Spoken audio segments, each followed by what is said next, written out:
नमस्कार मित्रांनो, संजय गांधी निराधार अनुदान योजना, श्रावणबाळ योजना तसेच इतर सर्व निराधार अनुदान योजनेतील लाभार्थ्यांसाठी खुश खबर आहे।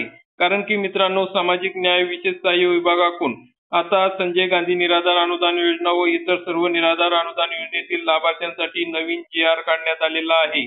कारण की नोव्हेंबर महिन्याचे पैशासाठी 30 ऑक्टोबर रोजी GR आलेला होता। आता त्यामध्ये बदल करून नवीन GR काढण्यात आलेला आहे। काही तांत्रिक अडचणीमुळे तसेच वाढीव अनुदान देण्यासाठी हा GR बदलून नवीन GR काढण्यात आलेला आहे। त्यामुळे आता लवकरच हे पैसे लाभार्थ्यांच्या खात्यामध्ये जमा होणार आहे। तरी नवीन GR मध्ये काय बदल करण्यात आलेले आहे, तसेच 2,500 रुपये अनुदान कोणाकोणाला मिळणार आहे आणि हे नोव्हेंबरचे अनुदान कधीपासून तुमच्या खात्यावर जमा होणार आहे, त्या संदर्भात सविस्तरपणे माहिती आपण आजच्या या व्हिडिओमध्ये बघणार आहोत। तर मित्रांनो, आपण या ठिकाणी बघू शकता, विशेष सहाय्य योजनेतील लाभार्थ्यांना अर्थसहाय्याचे वितरण DBT पोर्टलद्वारे करण्याबाबत महाराष्ट्र शासन सामाजिक न्याय व विशेष सहाय्य विभाग यांचा 11 नोव्हेंबर 2025 रोजीचा हा GR आहे। मित्रांनो, काही जण म्हणतील खोटा आहे, तर आपण या ठिकाणी तारीख बघू शकता। हा GR डिस्क्रिप्शन मध्ये सुद्धा दिलेला आहे। 11 नोव्हेंबर 2025 रोजीचा 30 ऑक्टोबर आणि आजचा हा GR सेम आहे। थोडाफार बदल आहे, थोडेफार नियम बदललेले आहे। तांत्रिक कारणामुळे नोव्हेंबर महिन्याचा पगार होत नव्हता, ते कारण बदलून आता नवीन GR काढलेला आहे। त्यामुळे आता लवकरच हे पैसे तुमच्या खात्यात जमा होणार आहे। त्यामुळे मित्रांनो, हा आजचा GR आहे।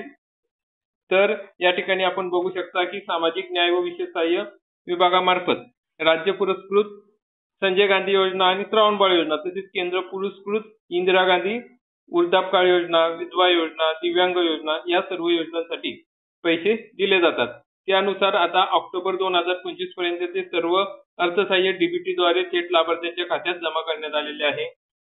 सन 2025-26 या आर्थिक वर्षात मंजूर करण्यात आलेल्या तरतुदीमधून विशेष सहाय्य योजनेतील लाभार्थ्यांसाठी नोव्हेंबर 2025 चे अर्थसहाय्य DBT पोर्टल मार्फत त्यांच्या बँक खात्यात जमा करायचे आहे। त्या अनुषंगाने सदर मंजूर तरतुदीमधून विशेष सहाय्य योजनेतील लाभार्थ्यांना माहे नोव्हेंबर 2025 चे अर्थसहाय्य वितरित करण्यासाठी सर्वसाधारण व अनुसूचित जमाती या प्रवर्गासाठी सदरहू योजनांकरिता स्टेट बँक ऑफ इंडिया मध्ये उघडण्यात आलेल्या स्वतंत्र योजनानिहाय बँक खात्यामध्ये निधी वर्ग करण्याची बाब शासनाच्या विचाराधीन होती। म्हणजे आता हा निधी शासन लाभार्थ्यांच्या बँक खात्यात या ठिकाणी वर्ग करणार आहे। तर हा शासन निर्णय आहे।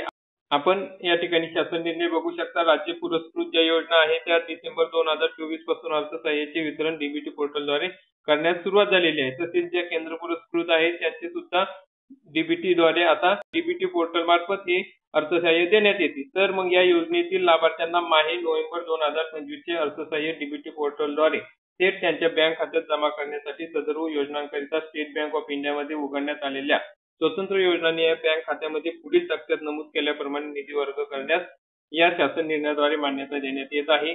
तर मित्रांनो, या ठिकाणी आता आपण बघू शकता, हे अर्थसहाय्य या तक्त्यात दिलेल्या नुसार या योजनेचे अर्थसहाय्य प्रत्येक योजनेमध्ये दिलेले आहे। त्यामध्ये आपण बघू शकता 775 कोटी 25 लक्ष एवढा निधी आता लाभार्थ्यांसाठी त्यांच्या खात्यावर वर्ग करण्यात येणार आहे। तो शासनाने मंजूर दिलेली आहे। 775 कोटी 25 लक्ष हा निधी आता तुमच्या खात्यावर लवकरच वितरित होणार आहे। त्या संदर्भात शासनाच्या माध्यमातून लवकरच नोटिफिकेशन DBT पोर्टलवर येणार आहे।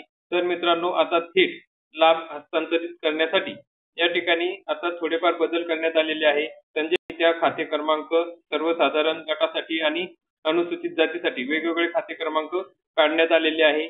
त्यानुसार आता प्रत्येक योजनेसाठी योजनानिहाय बँक खात्यामध्ये ही पैसे निर्गमित करण्यात आलेले आहे। शासन निर्णय वित्त विभागाने दिलेल्या मान्यतेनुसार निर्गमित करण्यात येत आहे। तर मग मित्रांनो, अशा पद्धतीने आता हे पैसे तुमच्या खात्यात जमा होत आहे। दिव्यांग बांधवांसाठी 2,500 रुपये आणि इतर सर्व निराधार बांधवांसाठी 1,500 रुपये एवढा निधी DBT द्वारे तुमच्या खात्यामध्ये जमा होणार आहे। कारण की मित्रांनो, आधीचा जो GR निघाला होता त्यामध्ये त्यानुसार DBT प्रक्रिया होऊ शकली नाही। त्यामुळे आता नवीन योजनानिहाय खाते प्रत्येक सेपरेट योजनानुसार खाते काढण्यात आलेले आहे आणि त्याच्यानुसार हा निधी आता वर्ग करण्यात येणार आहे। तर अशा प्रकारची महत्त्वाची अपडेट होती। व्हिडिओ आवडल्यास व्हिडिओला लाईक करा आणि जास्तीत जास्त लाभार्थ्यांपर्यंत हा व्हिडिओ शेअर करा। धन्यवाद।